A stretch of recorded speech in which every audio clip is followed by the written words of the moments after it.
In the MGM Grand Garden Arena in Las Vegas, a martial arts legend sat quietly ringside, seemingly just another spectator.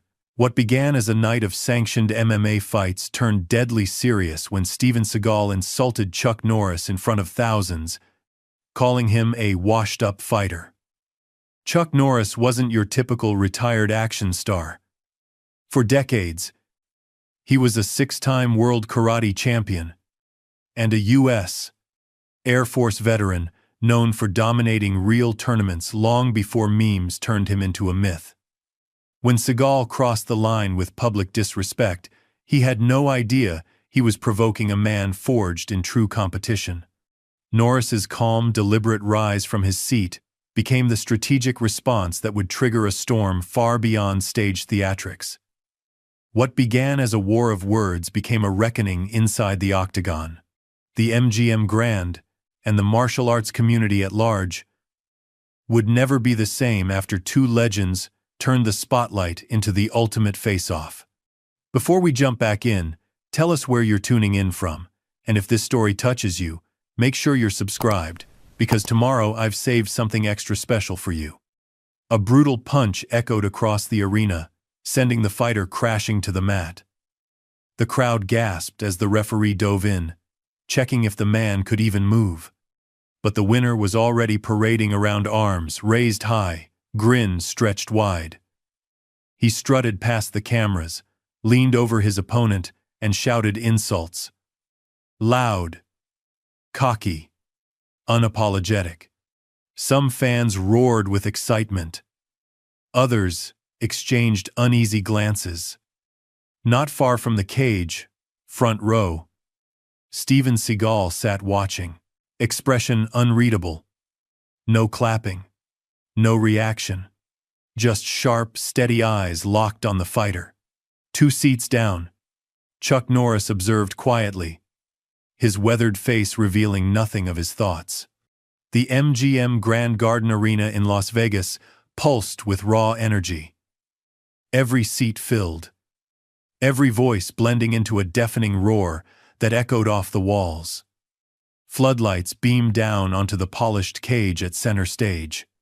Cameras flashed like lightning as fans shouted from every corner. Some waved banners, others leaned forward on the edge of their seats, eyes locked on the fighters. The night's energy felt alive, almost electric, charged with the promise of something big. In the middle of this chaos sat Steven Seagal, imposing and self-assured, ringside in the VIP section.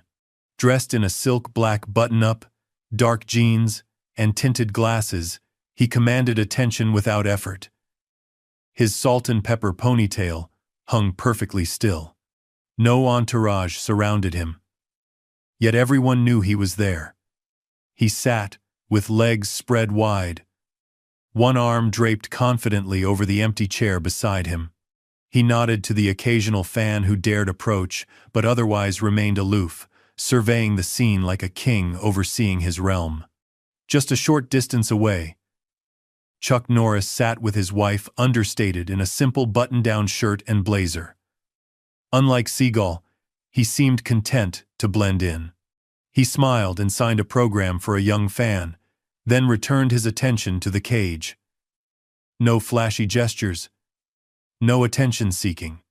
At 75, his body still looked solid, the result of decades of disciplined training. His eyes showed the wisdom of years, the patience of a man who had nothing left to prove. All eyes inside the cage, however, centered on one man, the undefeated young fighter, Aiden, the Assassin Reynolds, whose name everyone had chanted earlier. A rising star, not just for his skill but for how he won. Arrogant, flashy, ruthless. He thrived on spectacle, lived to dominate not only his opponent but the crowd. Every move he made seemed calculated to provoke a reaction. He bounced on his heels, glancing at the cameras, soaking in the attention. Fans either loved him or hated him, but no one ignored him. Across the cage stood his opponent, Miguel Ortiz, a seasoned veteran with years of fights under his belt. Respected, not flashy. not arrogant, the kind who let his skills speak quietly. But none of that mattered tonight.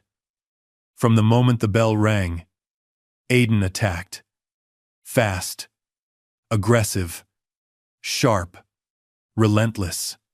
His strikes came in hard, giving Ortiz no space to breathe.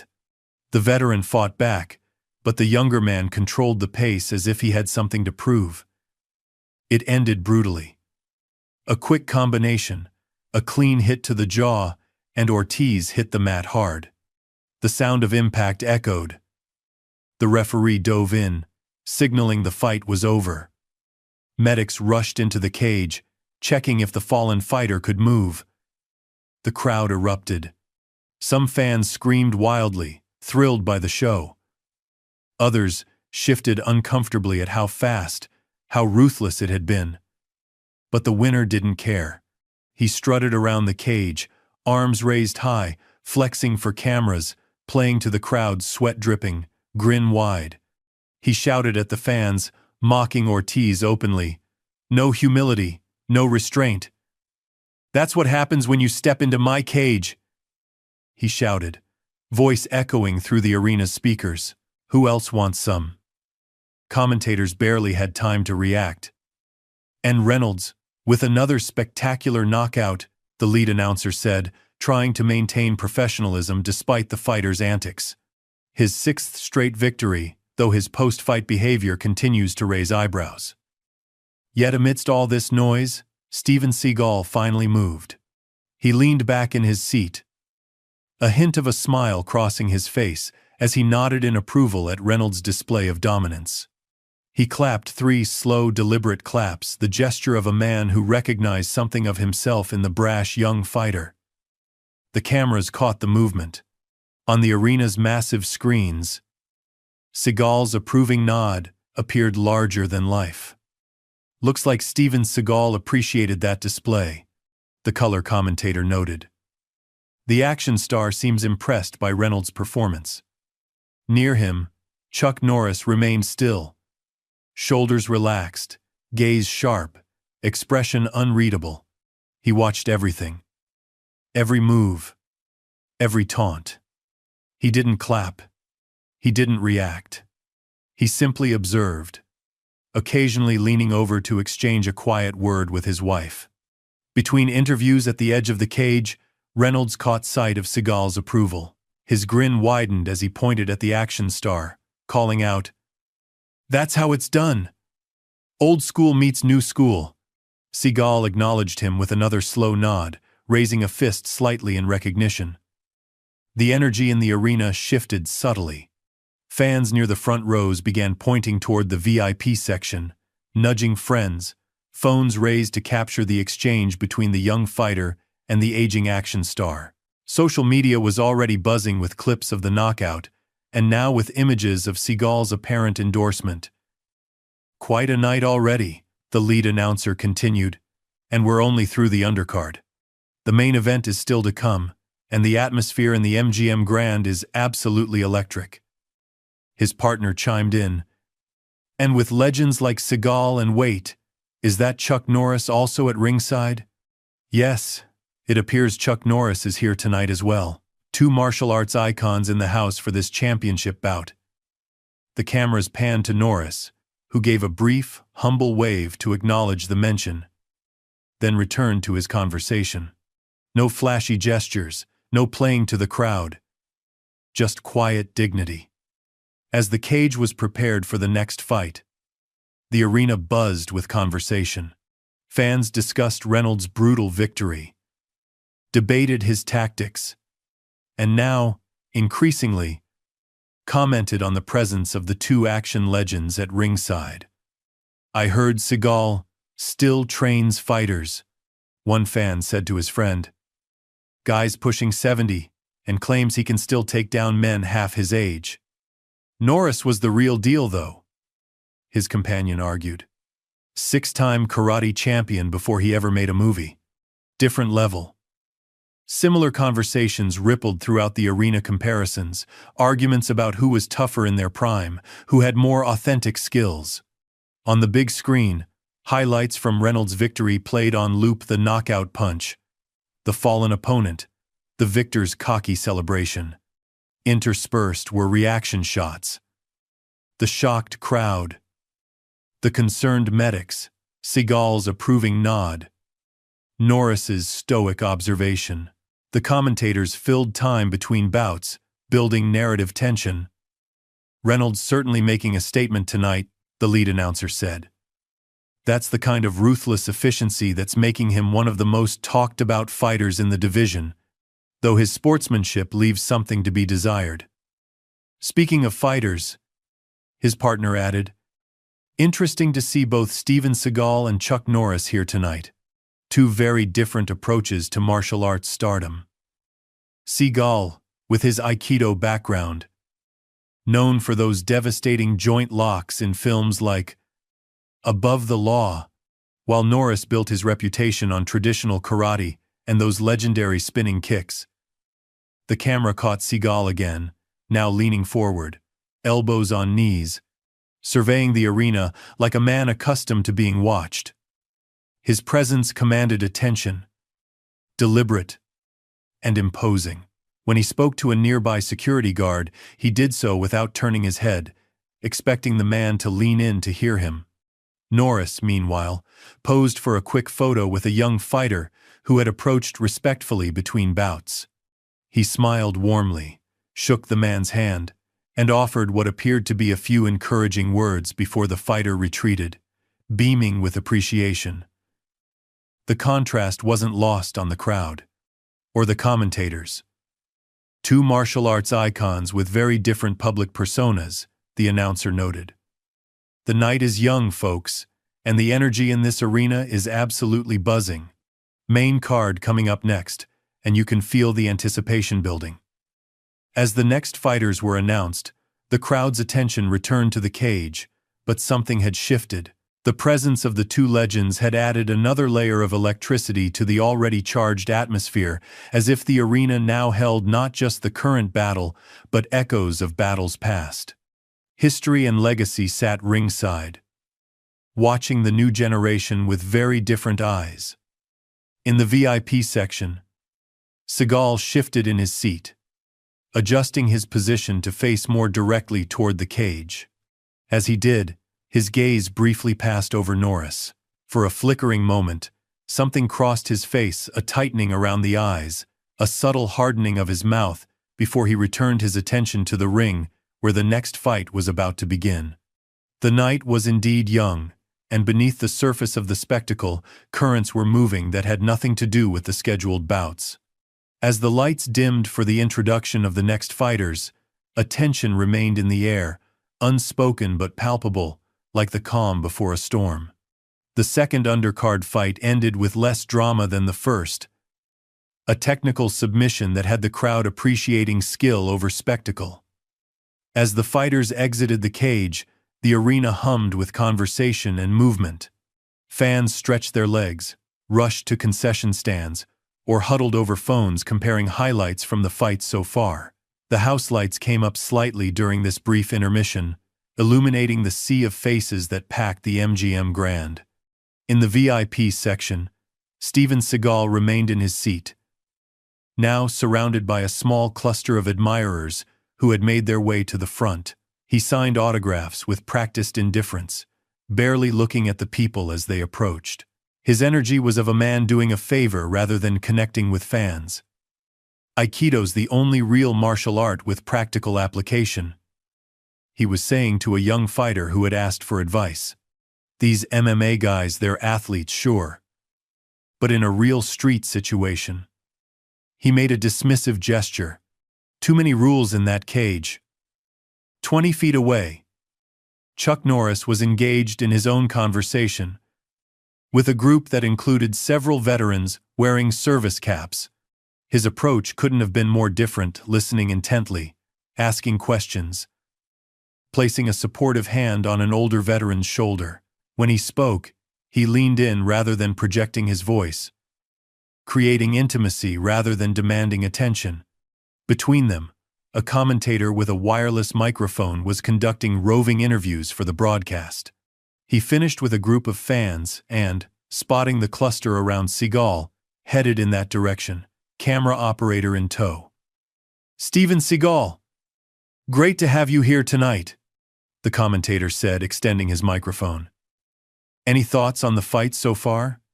Seagal straightened, adjusting his tinted glasses with deliberate slowness. "The Reynolds kid has potential. Raw, but he understands intimidation is half the battle. These other guys?" He shrugged. "Sport fighters. Nothing special." The commentator nodded eagerly. "You've trained with some MMA fighters in the past. Anyone catch your eye in today's lineup that you'd want to work with?" "I don't really train fighters anymore," Seagal replied, voice low and measured. "My techniques are too effective for the ring, too dangerous." He leaned back, surveying the arena. Most of these guys aren't ready for that level of commitment anyway. The camera operator subtly panned to include Chuck Norris in the background of the shot, and the commentator seized the opportunity. "Speaking of legends, Chuck Norris is also here tonight. You two have never worked together, despite defining the martial arts film genre in different eras. Any thoughts on Chuck's legacy?" Something flashed in Seagal's eyes, a momentary hardening. He turned slightly, glancing in Norris's direction, then back to the commentator. "Chuck?" He chuckled, the sound devoid of warmth. "Look, he had his moment. Those old karate tournament techniques made for cute movies back in the day." His voice lowered, but the microphone caught every word. "But let's be honest, he's a washed-up fighter living on nostalgia and internet jokes. I was dealing with real-world applications while he was doing choreographed roundhouse kicks." The commentator's eyes widened, sensing he'd just captured broadcast gold. "That's, quite a take on a fellow martial arts icon." "I'm just being honest," Seagal continued, seemingly warming to his subject. "There's martial arts for show and martial arts for real. Anyone who actually knows fighting understands the difference." The camera operator had already pivoted, capturing Norris in the background. Though it wasn't clear if he had heard the comment, several fans around him had. Their expressions shifted from excitement to shock, heads turning between the two action stars. The commentator, recognizing the potential explosion he'd just ignited, quickly thanked Seagal and moved away. But the damage was done. As he retreated, his voice could be heard on the broadcast. "Well, folks, it seems Steven Seagal has some rather strong opinions about Chuck Norris. That was unexpected." Like wildfire, the comments spread. Fans who had been watching the broadcast on screens throughout the venue turned to look at the VIP section. Those who had heard it firsthand leaned to tell others. Within minutes, the murmur had grown, rippling through sections of the crowd. "Did you hear what Seagal just said about Norris? He called him washed up. Man, that's disrespectful. Typical Seagal, though. Right?" The broadcast team, recognizing the narrative gold they'd stumbled upon, replayed the clip on the arena's big screens during the intermission. Seagal's dismissive comments followed by a tight shot of Norris in conversation, unaware of what had just been said. The main commentator's voice came over the speakers. "Some unexpected drama developing at ringside, folks. Steven Seagal with some rather pointed comments about fellow action star Chuck Norris, who was also in attendance tonight. The two martial arts legends have never crossed paths professionally, but there seems to be some tension in the air now." His partner added, "Quite disrespectful, considering Norris's legitimate competitive background. Six-time karate champion before his film career even began. By now, people near Norris were showing him clips on their phones." His expression remained measured, but a subtle shift occurred. A straightening of his shoulders, a focusing of his gaze. He said something quietly to his wife, who placed a hand on his arm with a concerned look. Across the VIP section, Seagal seemed to be enjoying the stir he'd created. He hadn't moved but now sat with a slightly more pronounced smirk, still surrounded by his small entourage, but clearly aware of the ripples spreading throughout the arena. The energy in the venue transformed. What had been anticipation for the next fight now became something more charged. Fans began to choose sides, their voices growing louder. "Chuck! Chuck! Chuck!" A chant started in one section. Another group countered. "Seagal! Seagal!" The broadcast team, sensing the unexpected narrative, kept their cameras trained on both men, even as preparations continued for the next bout. "This is quite extraordinary," the lead commentator said. "We came for MMA action, but we might be witnessing the beginnings of a different kind of showdown." His partner agreed. Two icons of martial arts cinema, both in their 70s, but clearly the rivalry is very much alive. Seagal with those dismissive comments, and now the crowd seems to be taking sides. The Chuck chants grew stronger, spreading to multiple sections. Norris's decades of goodwill, his charitable work, his humble persona, all had earned him genuine affection from fans that was now expressing itself in vocal support. The Seagal supporters were fewer but equally passionate, drawn to his unapologetic bravado and the mystique he had cultivated around his martial arts abilities. Telling and preparing this story took us a lot of time. So, if you are enjoying it, subscribe to our channel. It means a lot to us. Now, back to the story. Security personnel began to look concerned, exchanging glances and talking into their radios. What had been a standard fight night was veering into unpredictable territory. Through it all, Norris remained seated, his expression controlled, but his eyes now fixed on Seagal. Decades of discipline showed in his restraint, but something had clearly shifted in his demeanor. The casual conversation with those around him had ceased. Now he simply waited, measured, and focused. Seagal, for his part, continued to hold court, seemingly pleased with the chaos he had sparked. He gestured expansively as he spoke to those around him, his voice carrying just far enough to be heard by nearby fans. "People can't handle the truth," he was saying. "Real martial arts isn't about tournaments and trophies. It's about effectiveness. Always has been." The next fighters were ready to enter the cage, but the crowd's attention remained divided. The UFC officials huddled at the edge of the octagon, clearly discussing how to proceed with the program while this unexpected sideshow was developing. Finally, the ring announcer's voice boomed over the speakers. "Ladies and gentlemen, please welcome our next fighters to the octagon." The lights dimmed, entrance music blared. But the Chuck chants continued underneath it all. A persistent current of support that refused to be silenced by the official program. As the new fighters entered, cameras caught Norris leaning forward slightly, eyes still fixed on Seagal. For the first time, he seemed to be considering a response. His wife whispered something in his ear, but he gave an almost imperceptible shake of his head. The lead commentator noticed the movement. "Folks, Chuck Norris appears to be processing Seagal's comments. The man is known for his composure, but even legends have their limits when it comes to disrespect." His partner added, "If you're just joining us, Steven Seagal called Chuck Norris a washed-up fighter living on nostalgia just minutes ago, and the arena has been reacting ever since." The chants evolved, some fans now calling directly for confrontation. "Face him, Chuck," and "Stand up, Seagal." Security personnel moved closer to the VIP section, positioning themselves strategically between the two stars and their respective supporters. Through it all, the contrast between the two men remained stark. Seagal continued his expansive gestures, clearly playing to the crowd and cameras. Norris remained still, watchful, his energy contained rather than projected. Two approaches to not just martial arts, but to life itself, sat in opposition across the arena floor. one built on spectacle and declaration, the other on quiet competence and earned respect. As the next fight began in the cage, an unspoken question hung in the air.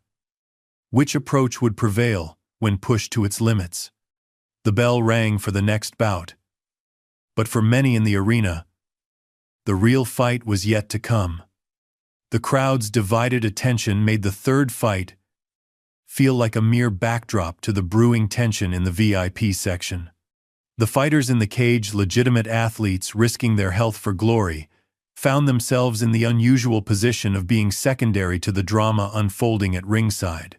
As the third round began, Steven Seagal rose from his seat. His movement was deliberate, calculated to draw attention. The clusters of fans who had been watching him rather than the fight immediately nudged their neighbors, pointing, phone cameras swiveled in his direction. Seagal adjusted his silk shirt, smoothed back his ponytail, and began to make his way along the row, not toward the exit, but directly toward the section where Chuck Norris sat. The camera operators, who had been dividing their attention between the fight and the simmering situation at ringside, immediately focused on Seagal's movement. On the arena's big screens, his purposeful stride appeared alongside the ongoing fight, creating a split-screen effect that perfectly captured the dual narratives of the evening. "Ladies and gentlemen," the lead commentator said, his voice betraying his excitement, "Steven Seagal appears to be approaching Chuck Norris's section. After those comments earlier, this could be, well, I'm not sure what this could be, but security is definitely taking notice." Indeed, 3 security personnel had detached from their positions and were moving to intercept Seagal, though their uncertainty was visible in their hesitant approach. How exactly does one stop a 7th-degree Aikido black belt with a decades-long reputation for being dangerous? Seagal ignored them, continuing his measured walk toward Norris. The crowd began to notice en masse, a wave of awareness spreading from the floor to the upper decks. The cheers for the fight diminished as attention shifted. New chants started, some supportive of Seagal, but the majority backing Norris. "Chuck! Chuck! Chuck!" The referee in the cage glanced out at the crowd, momentarily confused by the chants that clearly weren't related to the fighters he was supervising. Norris remained seated, though his posture had changed. He now sat forward slightly, elbows on knees, watching Seagal's approach with unwavering focus. His wife placed a hand on his shoulder, concern evident in her gesture. When Seagal was halfway to Norris's position, he stopped. Standing in the aisle between sections, he raised a hand, gesturing for a microphone. A nearby UFC staff member hesitated, then handed over his headset mic. The sound system crackled as it was activated, and Seagal's voice boomed throughout the arena, instantly silencing the fight commentary.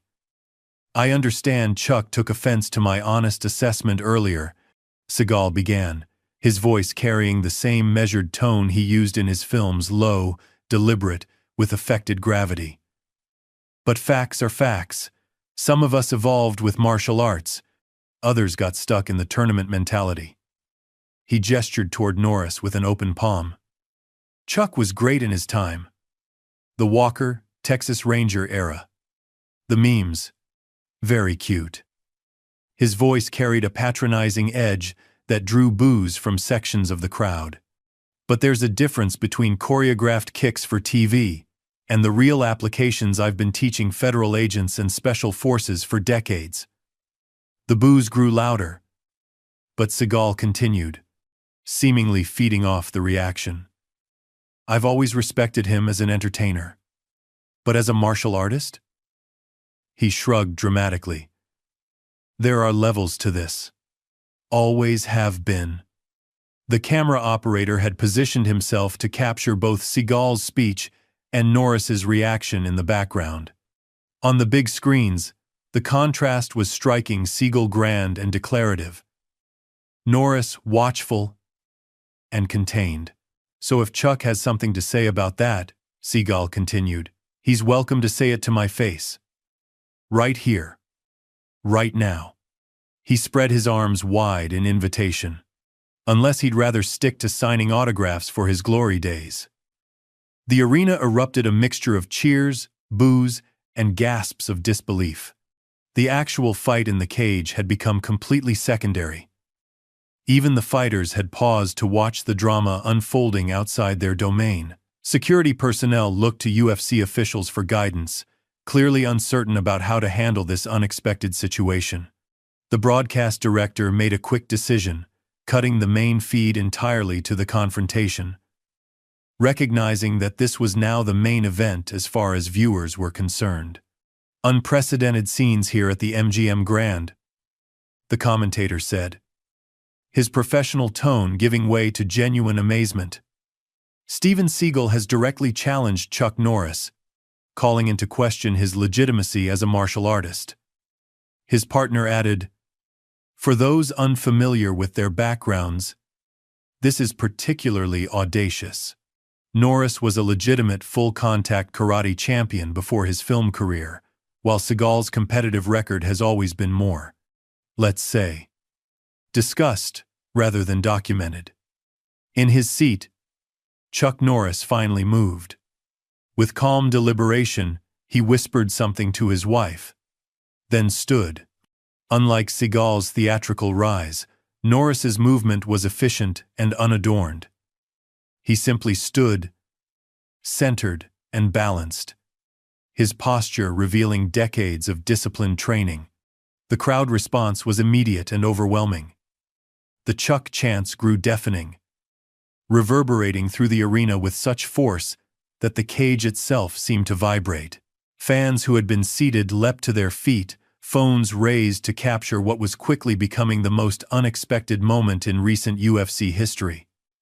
Norris didn't immediately approach Seagal. Instead, he simply stood his ground, eyes locked on his challenger. When he finally extended his hand toward a nearby staff member, the gesture was so understated that it took the young woman a moment to realize he was asking for a microphone. She quickly handed him her headset. Unlike Seagal, Norris tested it with a gentle tap before speaking, considerate of the sound technicians and the audience's ears. When he spoke, his voice was calm, measured, lacking the affected gravitas of Seagal's delivery. This wasn't performance. It was communication. Steven, he began, using Seagal's first name with neither familiarity nor disrespect. I've never publicly criticized a fellow martial artist. That's not my way. The arena grew quieter, fans straining to hear his words. I believe martial arts is about respect, discipline, humility. Each word landed with simple clarity. Not about who can talk the loudest about their own abilities. Cheers erupted. But Norris raised a hand slightly, asking for quiet. The crowd, remarkably, complied. I'm 75 years old, he continued. I don't have anything to prove to you or anyone else. My record, both in competition and in life, speaks for itself. Seagal's expression tightened, the smirk faltering slightly at Norris's refusal to engage on his terms. But, Norris added, his tone shifting subtly, I also believe that disrespect should not go unanswered. The crowd erupted again, sensing what was coming. So, if you have something to prove, Steven, Norris said, his gaze unwavering, I'm right here. With those simple words, Chuck Norris handed the microphone back to the staff member and began walking toward the aisle, not with Seagal's theatrical stride, but with the measured pace of a man who had confronted challenges his entire life, and faced each one with the same steady resolve. The contrast in their approaches could not have been more stark. Seagal had made a show. Norris was making a point. Security personnel moved alongside Norris, not restraining him but clearly uncertain about what they should do in this unprecedented situation. The UFC officials were in rapid conversation at the edge of the octagon. torn between their responsibility to the scheduled program and their recognition that what was unfolding might be the most viewed UFC moment in years. The official fight in the cage had completely stalled. The referee had called a temporary pause, as neither fighter could focus while this drama played out just feet away. They stood in their corners, as captivated as everyone else by the confrontation between the aging action stars. Seagal's expression fluctuated between smugness and uncertainty. He had clearly anticipated either being ignored, which would let him claim victory, or provoking an angry outburst that would make Norris appear unhinged. The measured, dignified response had not been in his calculation. As Norris approached, Seagal adjusted his stance, slightly widening his base, shifting his weight to the balls of his feet. For all his bluster, the man did have legitimate martial arts training, and those instincts were kicking in. The lead commentator's voice was hushed with anticipation. "Ladies and gentlemen, I've been covering combat sports for 20 years, and I've never seen anything like this. Two icons of martial arts cinema, both in their 70s, appear to be on a collision course right here at the MGM Grand." His partner added, "The security team seems completely unsure of how to proceed. I mean, who would want to be the person who tried to stop Chuck Norris?" The crowd's energy had transformed again from the initial shock and division to a unified anticipation. Whatever loyalties fans had walked in with, they were now united in their desire to witness this once-in-a-lifetime confrontation. The chants evolved into a single word, repeated with increasing intensity. "Face. Off. Face. Off. Face. Off." Norris was now just 15 feet from Seagal, his approach unhurried but unwavering. His eyes never left Seagal's face, reading every micro-expression, every shift in posture. Seagal, perhaps sensing that the situation was veering from his script, raised the microphone again. "Now this is more like it," he said, forcing confidence into his voice. "The real Chuck Norris finally shows up." He gestured toward the cage. "Should we take this inside the octagon? Give these people a real show?"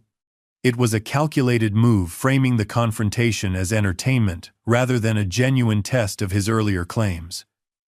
But the crowd wasn't having it. Boos rained down, fans seeing through the attempt to transform a moment of accountability into spectacle. Norris continued his approach, unaffected by Seagal's words. When he was 10 feet away, he finally spoke again, his voice carrying naturally without the microphone. "This isn't about shows, Stephen." The words were clear enough to be picked up by nearby broadcast mics. "This is about respect, for the arts we both claim to represent, for the fans who supported our careers." He took another step forward. "And for the truth." The simplicity of his statement hung in the air, cutting through Seagal's theatrics like a blade through silk. The arena fell into a hushed anticipation, thousands of people collectively holding their breath. Seagal's next move would define not just the evening, but perhaps his entire legacy. The silence that gripped the MGM Grand was the kind that only comes when thousands of people collectively hold their breath. For 5 eternal seconds, nothing moved. Norris stood perfectly still, 10 feet from Seagal, waiting. Seagal remained in place, microphone still in hand, his usual mask of confidence, showing hairline fractures. The broadcast cameras captured every nuance. Seagal's slight adjustment of his stance, the focused calm in Norris's eyes. The security personnel frozen in indecision at the edges of the frame. On screens throughout the venue and streaming to millions worldwide, this unexpected standoff had become the main event. When Seagal finally moved, it was with deliberate showmanship. He handed the microphone to a nearby staff member, then slowly removed his tinted glasses, tucking them into his shirt pocket. His movements were theatrical, designed for maximum visual impact. "Chuck," he said, his voice pitched to carry without the microphone. Let's give these people what they came for. With that, he turned and walked directly toward the octagon, his stride confident, arms swinging loosely at his sides. The implied invitation was clear. Follow me into the cage. The crowd's reaction was immediate roars of approval mixed with continued chants of "Chuck, Chuck, Chuck." Fans pushed forward against the barricades, phones raised high to capture what was quickly becoming UFC legend. Norris watched Seagal's retreat for a moment, then turned to glance at his wife. She gave him a small nod, not encouragement, exactly, but understanding. After 40 years of marriage, she knew her husband would not let disrespect stand unchallenged, regardless of the circumstances. With the same measured pace as before, Norris followed Seagal toward the cage. His movement lacked the swagger of his opponent, but carried an unmistakable purpose that sent ripples of anticipation through the crowd. UFC officials scrambled at the edge of the octagon, engaged in heated debate about whether to allow this unprecedented situation to continue. The scheduled fighters still stood in their corners, uncertain whether to exit or remain. The lead official made a rapid decision, gesturing for the current fighters to exit the cage. This wasn't about the planned program anymore. This was about capturing a moment that would be replayed for years to come. Ladies and gentlemen, the commentator's voice trembled with barely contained excitement. It appears the octagon is being cleared. Steven Seagal is approaching the cage, with Chuck Norris following. I honestly cannot believe what we're witnessing. His partner was equally stunned. Two legends of martial arts cinema, both well into their 70s, appear to be taking their decades-long philosophical differences into the UFC octagon. I don't even have words for what this is. As Seagal reached the cage, a UFC staff member hesitantly opened the gate. The action star ducked through with practiced ease, immediately turning to face the crowd with arms spread wide, soaking in the reaction. He moved to the center of the octagon, claiming the space as if it were a movie set arranged for his personal showcase. When Norris reached the cage moments later, his entrance couldn't have been more different. He nodded thanks to the staff member holding the gate, then stepped through without flourish. He took a moment to orient himself in this unfamiliar arena, eyes tracking the 8 sides of the enclosure. The padded flooring, the chain-link fencing that now separated them from the outside world. The two men stood 20 feet apart in the octagon's Seagal center stage, Norris just inside the gate. The contrast in their demeanors told its own story. One man performing, the other simply being. The octagon's bright lights cast harsh shadows across both men's faces, emphasizing the lines earned through decades of very different journeys. Seagal's features appeared sharp and theatrical under the glare, while Norris's weathered countenance remained composed, his eyes clear and focused. I never imagined we'd see this, the lead commentator whispered, his voice carrying the reverence of someone witnessing history. Two defining figures of martial arts cinema, face to face in the UFC octagon. His partner added, Chuck Norris, legitimate karate champion turned actor, versus Steven Seagal, whose Aikido and film career have always been surrounded by both mystique and controversy. Different eras, different styles, different philosophies all coming to a head tonight. Inside the cage, Seagal began to circle slowly, his footwork deliberate and exaggerated. Each step was a performance, arms held at precise angles, fingers slightly splayed in the ready position characteristic of his Aikido background. He moved with the affected grace of someone highly conscious of being watched. Still think I'm just talk, Chuck? Seagal called across the distance, his voice carrying enough to be picked up by the cage microphones. Hollywood stunts versus real technique. Let's settle it. Norris remained where he stood, making only the smallest adjustments to maintain his position relative to Seagal's movement. His stance was natural, balanced, nothing showy, nothing wasted. When he finally spoke, his voice was level and controlled. "Stephen, I've spent 60 years in martial arts," he said. "Never once felt the need to tell someone how good I was." A slight pause. "People who know. The crowd erupted at this simple statement, recognizing the philosophical divide it represented. Martial arts as spectacle versus martial arts as discipline. Proclamation versus demonstration. Seagal's circle tightened, bringing him closer to Norris. His expression flickered between confidence and something less certain, the look of a man discovering that the script he had written wasn't being followed. The UFC officials had made a rapid decision to treat this as an official, if unprecedented, exhibition. The referee, who had been overseeing the previous fight, cautiously entered the cage, approaching both men with the uncertainty of someone who never expected to be officiating a confrontation between two septuagenarian film stars. "Gentlemen," he began, "if you're determined to do this, we need to establish some basic—" Seagal cut him off with a dismissive wave. "We don't need rules. This isn't sport." He fixed his gaze on Norris. "This is about who's real and who's been faking it for the cameras." The referee looked to Norris, who gave him a small nod of understanding. "Safety first," Norris said quietly. "Always." That simple exchange further highlighted the gulf between them. One man dismissing structure, the other respecting it, even in this extraordinary circumstance. The young fighter, Aiden Reynolds, who had won so dramatically earlier, had pushed his way to the edge of the cage. He hung on the fence, eyes wide with the disbelief of someone watching his cinematic heroes step into his world. "This is insane," he said to no one in particular, his earlier bravado momentarily forgotten in the face of genuine martial arts history unfolding before him. Inside the octagon, Seagal had completed his circle and now stood directly across from Norris, perhaps 12 feet separating them. His theatrical stance had solidified, weight slightly forward, hands positioned for the joint manipulations that characterized his Aikido style. "Last chance to back down, Chuck," he offered, voice pitched to carry to the crowd. "No shame in admitting you're out of your depth."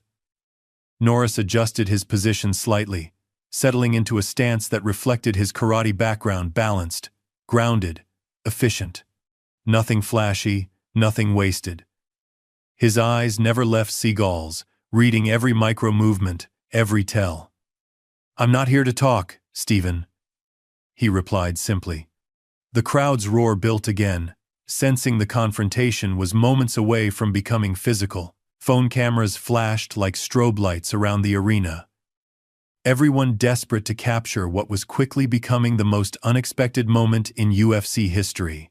The referee, recognizing that he had limited control over the situation, stepped back toward the fence but remained vigilant. Whatever happened next would largely be determined by the two men themselves. Seagal moved first, stepping forward with an exaggerated Aikido entry. Arms extended, hands open, movements flowing with practiced precision. It was textbook technique, the kind demonstrated in dojos around the world, executed with the confidence of someone who had been performing these movements for decades. But something was immediately, visibly wrong. The technique, while visually impressive, had a theatrical quality to it. Slightly too large, slightly too slow, designed more for camera angles than combat effectiveness. It was Aikido as performance, rather than Aikido as practical application. Norris read the movement instantly. With minimal adjustment, he simply wasn't where Seagal's technique expected him to be.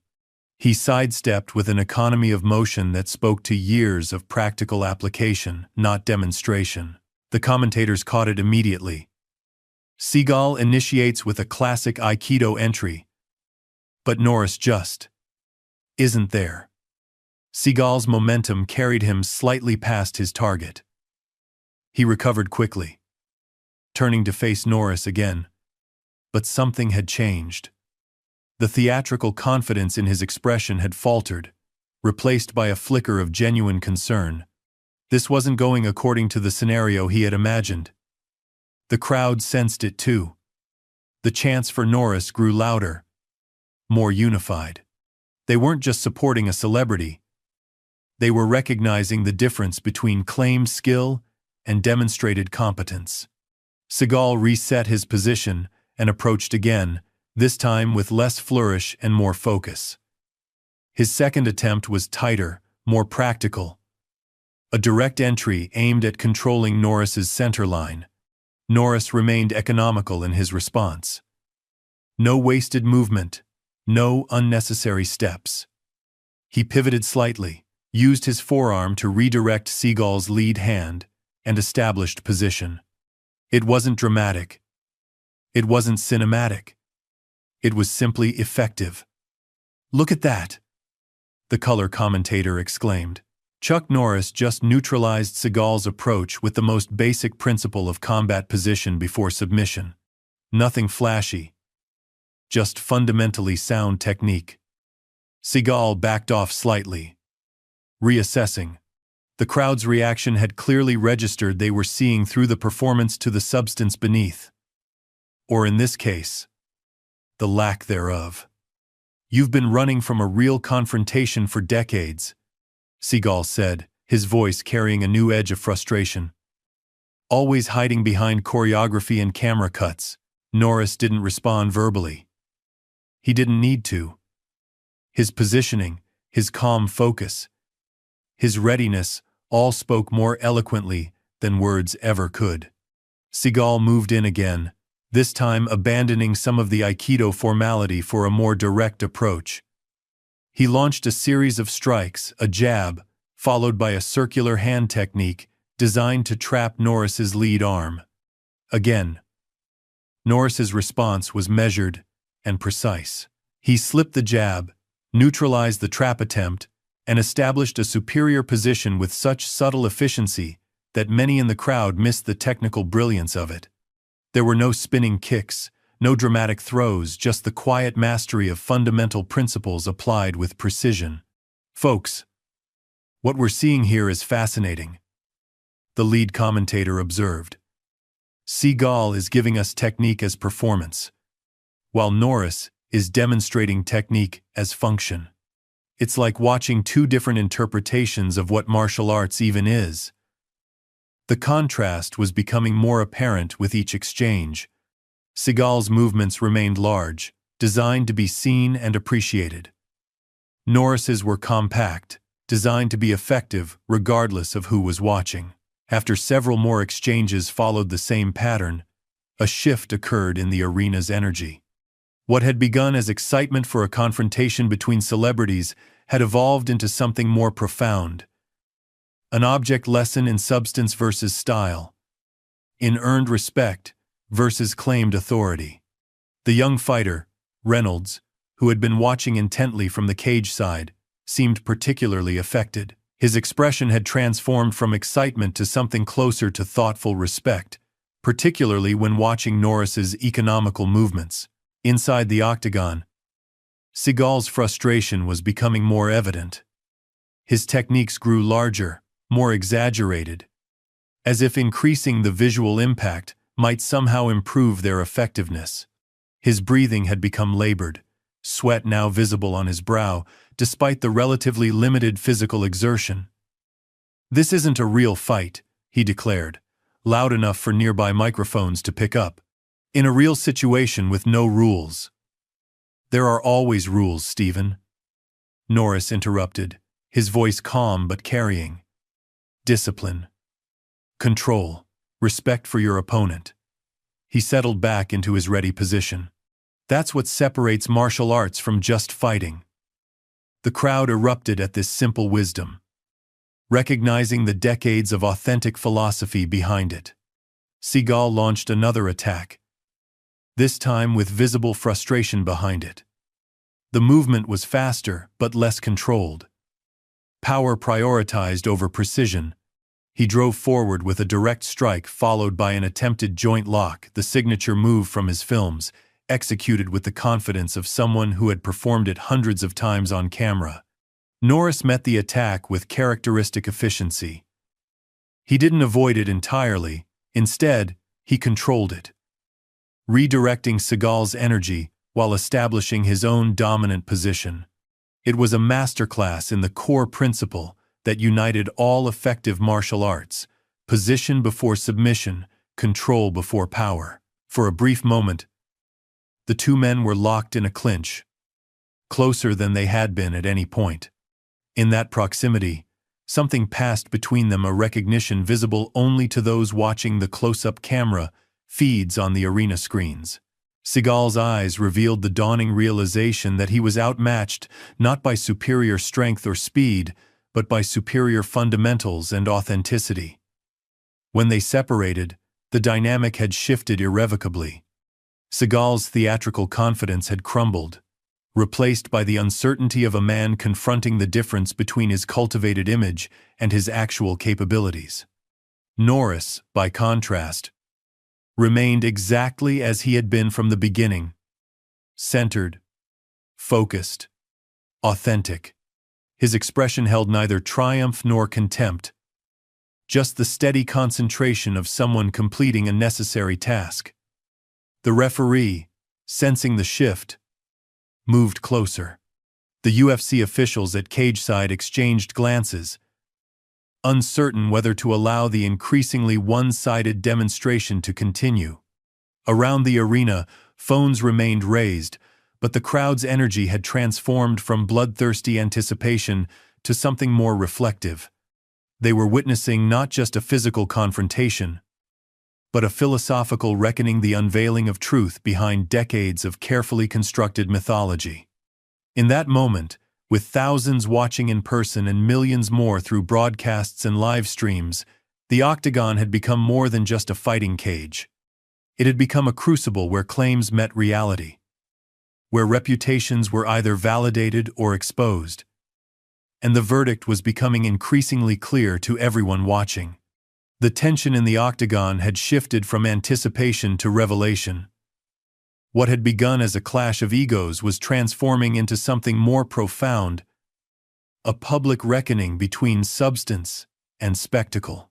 The crowd's mood reflected this evolution, the bloodthirsty chants giving way to a more focused attention as fans began to recognize they were witnessing something beyond a simple confrontation.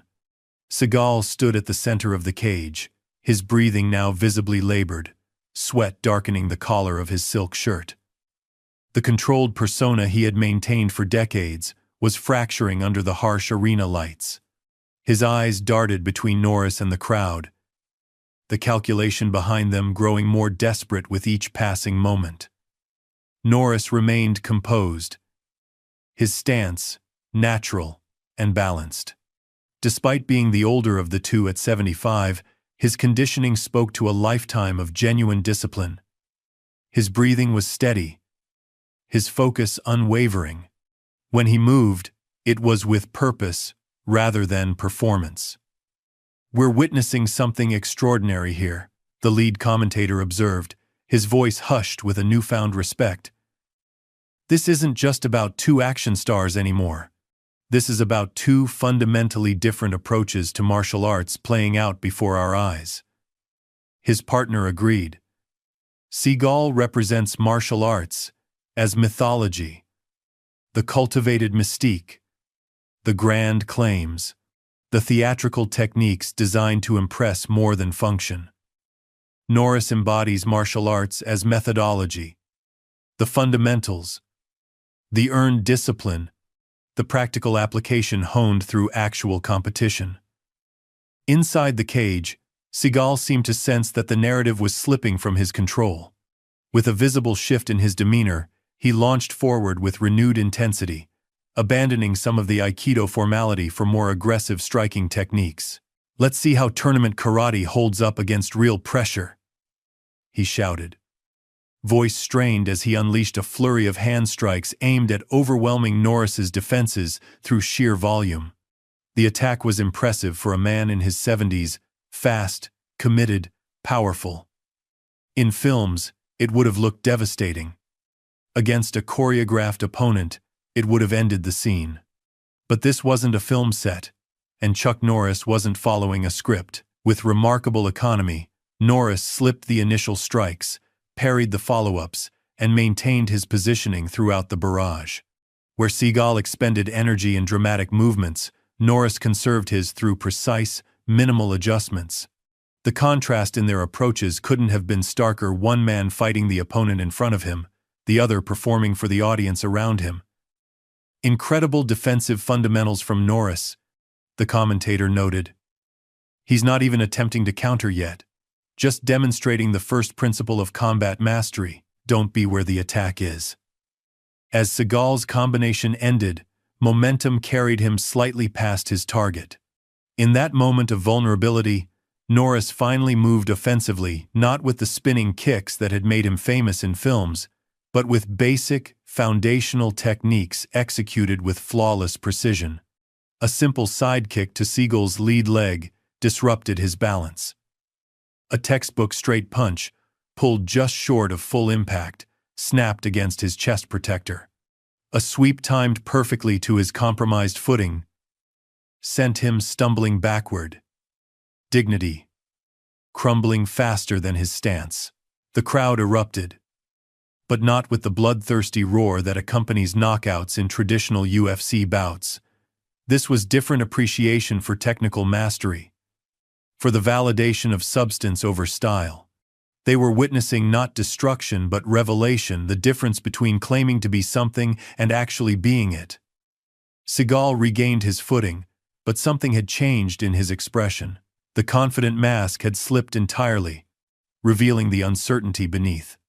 For perhaps the first time in his public life, he was being seen clearly, without the protection of camera angles, choreographed opponents, or cultivated mystique. "This is exactly what I expected," he declared, voice betraying the opposite. Tournament karate, all-point fighting. No real application. Norris didn't respond to the taunt. Instead, he simply reset his position and waited, allowing Seagal's words to hang empty in the air. The contrast spoke volumes, one man still trying to win through declaration, the other content to let demonstration speak for itself. The young fighter, Reynolds, who had been watching intently from cage side, turned to a veteran coach standing nearby. "I've been doing it all wrong, haven't I?" he asked quietly, the brash confidence of his earlier victory now tempered by what he was witnessing. Inside the octagon, Seagal attempted to reclaim the initiative. He closed distance again, this time with a series of Aikido entering techniques designed to establish a dominant grip, the precursor to the joint locks and throws that had featured so prominently in his films. Again, Norris's response was masterful in its simplicity. He didn't resist the gripping attempts directly. Instead, he controlled distance and angle with such subtle efficiency that Seagal's techniques consistently fell just short of their targets. It wasn't dramatic. It wasn't cinematic. But to the trained eyes watching, it was a clinic in the fundamental principle that defined all effective fighting: position before submission. Folks, what we're seeing here is the difference between martial arts for demonstration and martial arts for application, the commentator explained. Seagal's techniques look impressive when performed against compliant partners, but Norris is showing why fundamentals developed through actual competition will always prevail in unpredictable situations. The frustration building in Seagal was palpable. Each failed technique, each neutralized approach, each moment of being outpositioned chipped away at not just his current situation but the carefully constructed persona of decades. In a desperate attempt to change the dynamic, he abandoned the Aikido methodology entirely and launched a wild, committed overhand strike, the kind of power move that prioritizes damage over technique. Norris's response elevated the lesson to its culmination. Rather than simply avoiding the attack, he controlled it, stepping in rather than away, redirecting rather than resisting, establishing dominance through position rather than power. In one fluid sequence, he trapped Seagal's overextended arm, swept his compromised base, and used his own momentum to take him to the mat. The execution was flawless, controlled, measured, precise. Norris established a dominant position without applying unnecessary pressure or causing injury. It was martial arts as discipline rather than destruction, control rather than harm.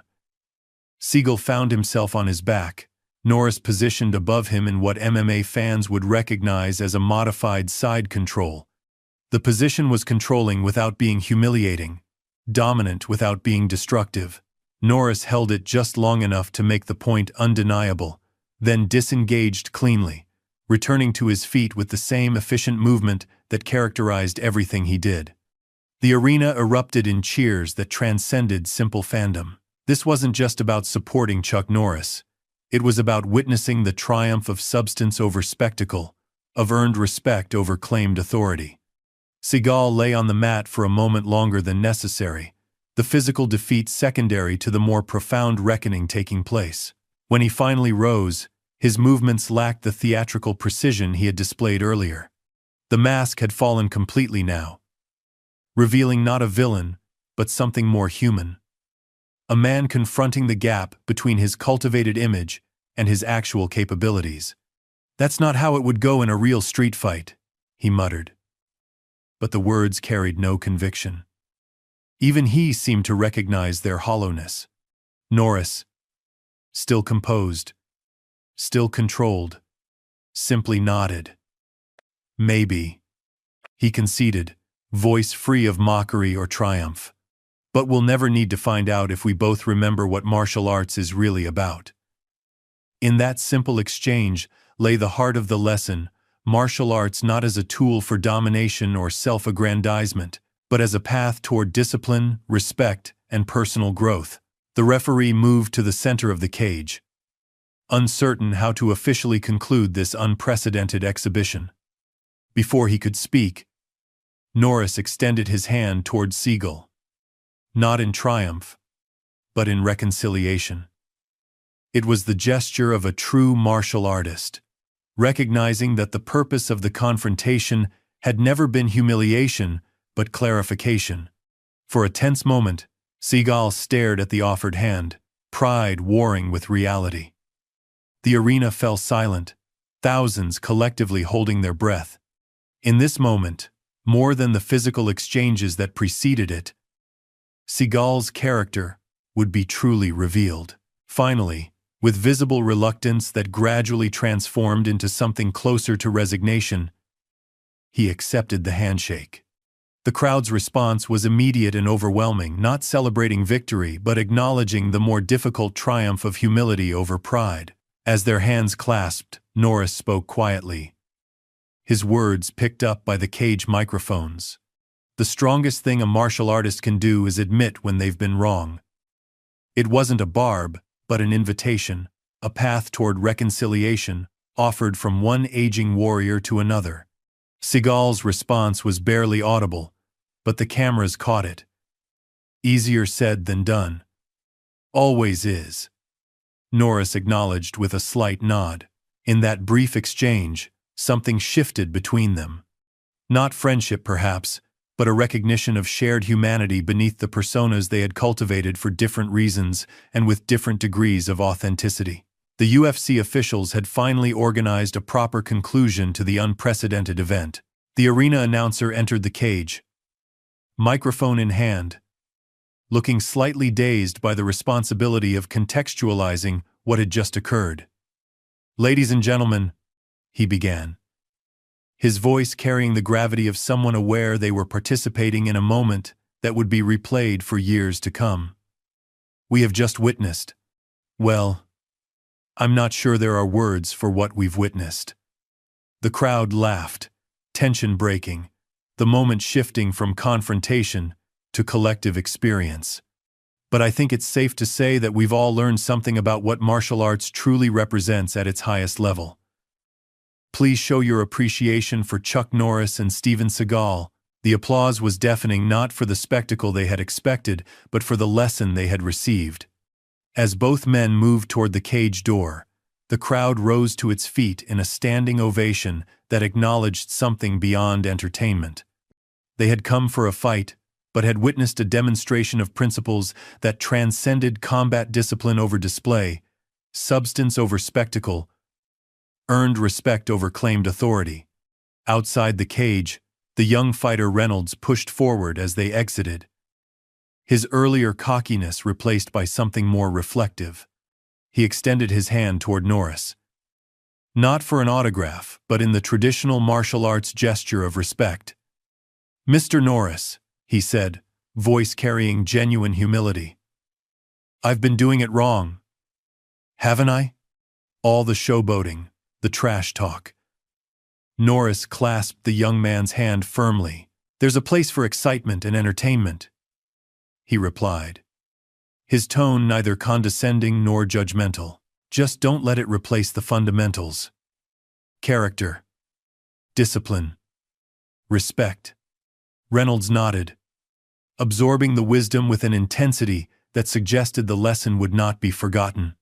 Behind him, other fighters had gathered, drawn not by celebrity but by the rare opportunity to witness martial arts philosophy demonstrated in its purest form. As security created a path for both men to leave the arena floor, the contrast in their exits remained telling. Seagal moved quickly, gaze averted, the carefully constructed persona visibly shaken. Norris walked at the same measured pace as always, acknowledging the crowd with simple nods, his demeanor unchanged by either the confrontation or its resolution. The commentators struggled to contextualize what they had witnessed, their usual analysis frameworks inadequate for this unprecedented event. "I think what we just saw transcends fighting," the lead commentator finally offered. "This wasn't about who could hurt whom. It was about the difference between appearing to be something and actually being it." His partner agreed. "In an age of social media and carefully curated personas, we just witnessed what happens when claims meet reality." Chuck Norris didn't say he was a martial arts master. He simply demonstrated what that actually means in technique, in composure, in character. As both legends disappeared into the tunnel leading from the arena floor, the UFC officials scrambled to reset for the actual main event fight. But everyone present knew that whatever happened in the scheduled bout, it would be an afterthought to what they had just witnessed, a moment where substance had triumphed over spectacle, where true strength had revealed itself not through dominance, but through discipline. The lesson would linger long after the lights dimmed on the octagon, a reminder that in martial arts, as in life, respect cannot be demanded through words. It can only be earned through actions. The aftermath of the confrontation spread through the sports world like wildfire. By the time the official main event concluded, a 5-round championship bout that under normal circumstances would have been the evening's highlight, the unexpected showdown between Norris and Seagal had already become the focal point of every sports broadcast, social media feed, and post-fight analysis. In the UFC press room, journalists packed every available space. Laptops open, cameras rolling, all awaiting comments from anyone connected to the unprecedented event. The scheduled fighters found themselves fielding more questions about what they had witnessed at ringside than about their own performances. The young fighter, Aiden Reynolds, had undergone perhaps the most visible transformation. The brash, cocky victor from earlier in the night now spoke with measured consideration, his usual bombastic style noticeably tempered. "Watching that changed something for me," he admitted to the cluster of reporters surrounding him. "I came into this sport thinking it was all about dominating your opponent, making people notice you." But seeing Chuck Norris in that cage, he shook his head, searching for words. "That was different. That was martial arts at a level I've never understood before." When pressed about his earlier showboating and trash talk, Reynolds looked genuinely reflective. "Maybe I've been focused on the wrong things. The way Norris carried himself, no trash talk, no showing off, and still commanded more respect than anyone I've ever seen? That's something to think about. Across the venue, in a quiet corridor away from the main exit routes, Chuck Norris stood with his wife and a small circle of longtime friends. Unlike the media frenzy occurring elsewhere, this group maintained a calm center, processing the event with the perspective that comes from decades in martial arts. "You didn't have to do that," his wife said quietly, straightening the collar of his jacket with familiar affection. "But I understand why you did." Norris nodded, his expression thoughtful rather than triumphant. "It wasn't about embarrassing him," he replied. "Some lessons can only be taught through demonstration." A longtime training partner chuckled softly. 60 years I've known you, and you're still teaching the same fundamental lesson. Martial arts isn't about dominating others. It's about mastering yourself." Before Norris could respond, a UFC official approached respectfully. "Mr. Norris, I know you declined the formal press conference, but Dana White would like a private word, if you're willing." Norris nodded his agreement. As he followed the official toward the administrative offices, staff members, security personnel, and fighters stopped what they were doing, offering nods of profound respect as he passed.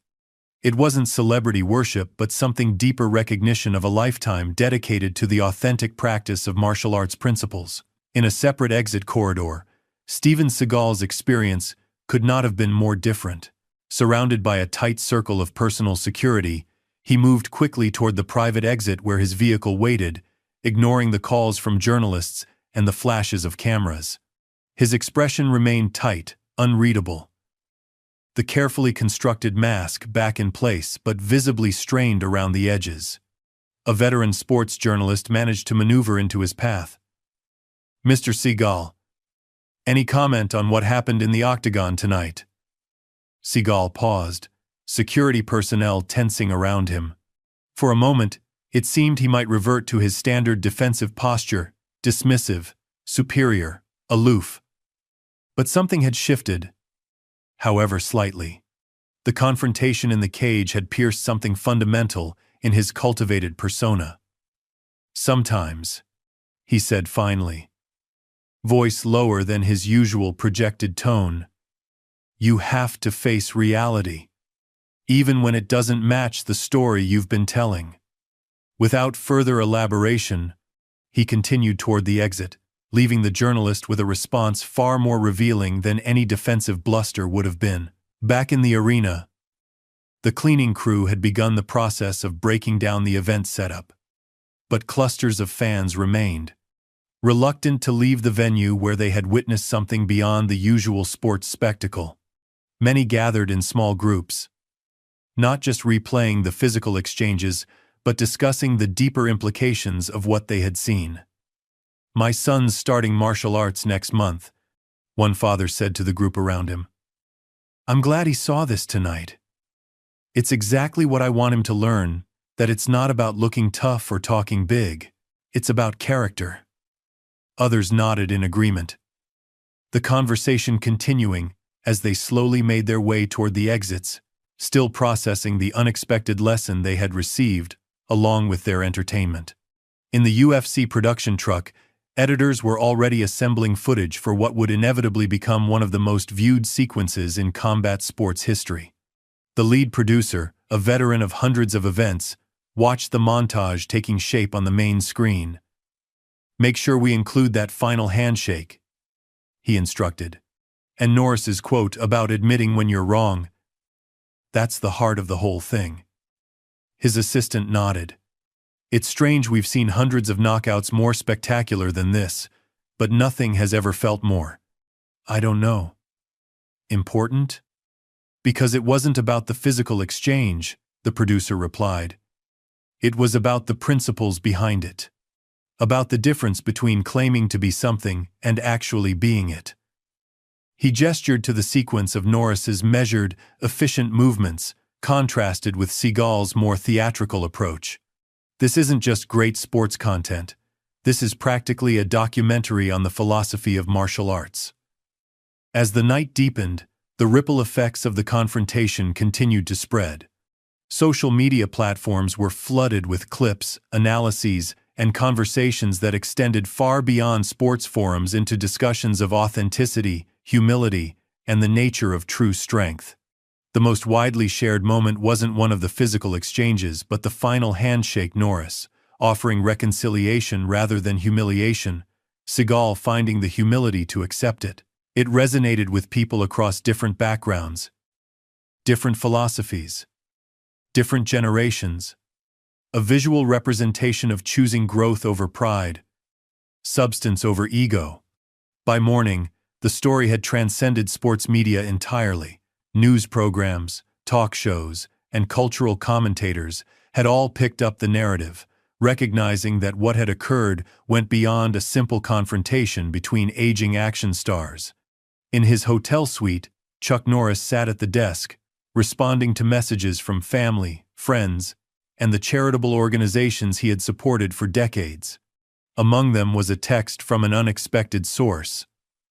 The young fighter, Reynolds, whose own victory had been overshadowed by the night's more profound demonstration. "Mr. Norris," it read, "I'm hoping to train differently going forward. Not just physically, but in approach and attitude. If you have time before you leave Vegas, I'd appreciate any guidance." Norris smiled slightly as he typed his reply. "Character first, technique second, fame a distant third. Start there." He set the phone down and turned to his wife, who was preparing for their departure later that morning. "The lesson seems to have landed where it needed to," he observed. She nodded, understanding as only someone who had shared his journey for 4 decades could. It always does, when it's demonstrated rather than declared. Across town, in a considerably more lavish suite, Steven Seagal sat alone, staring at the multitude of notifications lighting up his phone. His team had advised an immediate statement, something to reclaim the narrative, to explain away what had happened in the cage as a misunderstanding or a staged exhibition. But for perhaps the first time in decades, Seagal found himself unwilling to perpetuate the mythology he had so carefully constructed. The confrontation had forced a reckoning not just with Chuck Norris, but with himself, with the gap between the image he projected and the reality he lived. After long consideration, he drafted a simple post. "Last night, I was reminded of an important lesson about martial arts and humility. Sometimes the strongest thing you can do is acknowledge when you've been wrong. I have some reflecting to do." His finger hovered over the post button for several seconds before he finally pressed it. It wasn't dramatic. It wasn't grandiose, but it was perhaps the most authentic public statement he had made in years. By midday, as the fighters and fans began departing Las Vegas, returning to their normal lives, the impact of the previous night continued to reverberate. What had begun as an unexpected sideline to a scheduled sporting event had evolved into something approaching a cultural moment, a visible representation of values that extended far beyond martial arts or entertainment. In gyms and dojos across the country, instructors found themselves fielding questions from students who had watched the confrontation, questions not about specific techniques, but about the principles that had been on display. The conversation had shifted from "who would win in a fight" to "what does it mean to be a true martial artist?" 1 week later, the official UFC YouTube channel released a full analysis of the Norris-Seagal confrontation, featuring commentary from fighters, coaches, and martial arts historians. It became their most viewed video within hours, not for its spectacle but for its substance. The final segment featured a quote from Chuck Norris, recorded days after the event. "Martial arts has never been about defeating others. It's about overcoming your own limitations, physical, mental, spiritual. Sometimes that means acknowledging when you've strayed from the path." Steven showed more strength in accepting that handshake than he would have in any physical technique. As the video concluded, the narrator offered a simple observation that captured the essence of what had transpired. In an age where image often trumps substance, where claims regularly outpace capabilities, what we witnessed that night was a return to fundamentals, not just of martial arts, but of character. Chuck Norris didn't need to declare his mastery, he simply demonstrated it. And in doing so, he reminded us all that true strength doesn't announce itself with words. It reveals itself through actions. The screen faded to black, but the lesson lingered, a reminder that in martial arts, as in life, respect cannot be demanded. It can only be earned, one principled action at a time. In an unexpected postscript 3 months later, footage emerged from a small dojo in Colorado. Steven Seagal, dressed in a simple guy rather than his customary all-black attire, was training with a group of students. Gone were the theatrical techniques and grandiose declarations. In their place was something approaching genuine instruction, humbler, more practical, more authentic. When asked about the change by a local reporter, Seagal's response was brief but revealing. Sometimes it takes losing your way to remember why you started the journey in the first place. Chuck Norris, shown the footage during an interview for his latest charitable initiative, offered only a small nod and a simple observation. That's the true victory. Not what happened in the cage, but what happened after. That's martial arts working as it should. And with that, both men continued on their separate paths forever, linked by one unexpected confrontation that had revealed not just the difference between their approaches to martial arts, but the universal principles that transcend any individual style, system, or philosophy. True strength knows itself. False strength must declare itself. The difference, once demonstrated, cannot be unseen. Up next, we have 2 more incredible stories that are waiting for you. Just click the image you want to watch, and it will take you there. If you enjoyed this video, make sure to subscribe. It would mean a lot.